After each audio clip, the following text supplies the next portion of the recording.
Tere! Selles väikeses lisavideos tuleb siis juttu sellest, miks Venemaa viimase tsaari Nikolai teise perekond oli niivõrd ebapopulaarne. No esiteks, Nikolai ei olnud eriti võimekas valitseja. Ta ei tahtnud ka väga valitsejaks saada, aga nii lihtsalt läks. Ja tal polnud nagu erilisi ideid ega mingit energiat, et Venemaa probleeme lahendada. Ta üritas lihtsalt iga hinna eest oma võimust kinni hoida.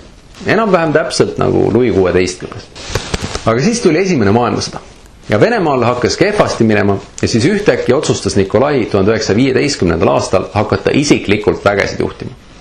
Umbes, et need kindralid ei oska ikka üldse ja võttis väejuhtimise lihtsalt enda kätte. No ei olnud väga tark mõte. Ma ei tea, miks ta küll arvas, et tema on kindralitest parem, igal juhul Vene armee sai jätkuvalt peksa. Aga nüüd hakkas rahvas just nimelt teda lüüasaamistest süüdistama. Nii, ja siis lisaks sellele tuli mängu selline tegelane nagu Rasputin. Ei, mitte Putin, vaid Rasputin. Nikolai ainsa poja, väikese Alekseiga, oli üks kurb asi. Tal oli väga raske haigus nimega hemofiilia. Ehk kui ta sai kas või väikese haaba, siis see ei hüübinud, vaid veri jooksis lihtsalt takistamatult edasi.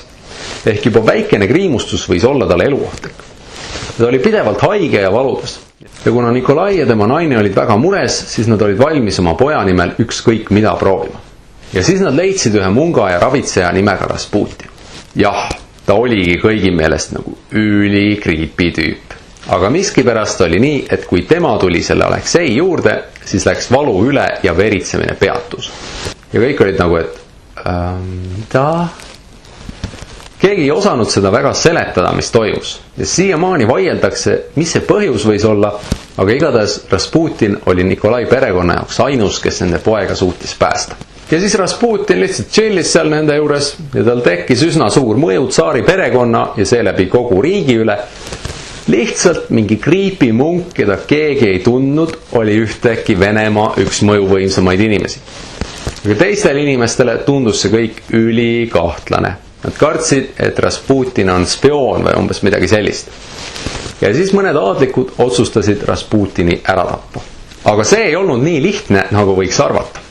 Nad kutsusid ta külla ja söötsid talle mürgitatud kooki. Ja see ei toiminud. Tüüp istus lihtsalt rahulikult edasi. Siis nad tulistasid teda mitu korda. Ikka ei toiminud. Siis nad peksid teda. See vend oli ikka elus. Siis nad lõpuks keerasid ta vaiba sisse ja heitsid Neeva jõkke. Ja siis ta sealt üritas ka välja ujuda. Aga lõpuks ta ikkagi suri ja kõik olid umbes, et okay. Aga keisri perekonda see enam ei päästnud. Rahvas ei sallinud neid enam ja varsti puhkeski revolutsioon.